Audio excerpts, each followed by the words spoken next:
Let's talk a little bit more about those supporters. Which groups could end up tipping the election in one direction or another? For more on that, we are joined by CBS News Elections and Surveys Director Anthony Salvanto. Anthony, good morning to you. Let's start with Donald Trump. What's one particular path for him to victory? Hey there, Tony. Okay, so here's your map. The white states are the battlegrounds, the ones we think are going to swing this.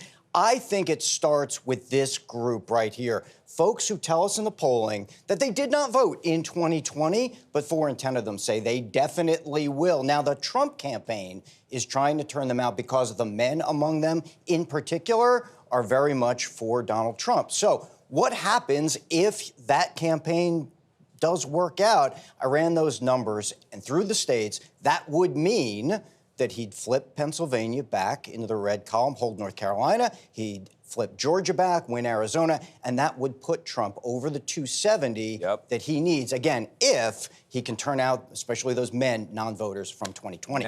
Narrow electoral college victory there for Trump. What about Harris? What's a path to victory for her? Okay, there I'm going to go back and I'm going to show you the gender gap, because you see a lot of women voting for Kamala Harris. Now, she's also in her campaign trying to pull over Republican voters, right? She's campaigning with Liz Cheney, especially Republican women. So what I did was I ran those numbers through the states, and if she were to get close to Biden's numbers of Republican crossover propelled by women, take a look at this. She would hold the blue wall states, the upper Midwest, Pennsylvania, Michigan, Wisconsin, even flip North Carolina and Georgia, and she would end up with a pretty comfortable electoral college victory. So, Anthony, finally, some of my friends on the Democratic side of the aisle were very excited over the weekend because of an Iowa poll showing real strength for Kamala Harris with women over the age of 65. But what do you make of it? Can she actually win Iowa? I think it emphasizes perhaps the two most important words in this election, which is gender gap.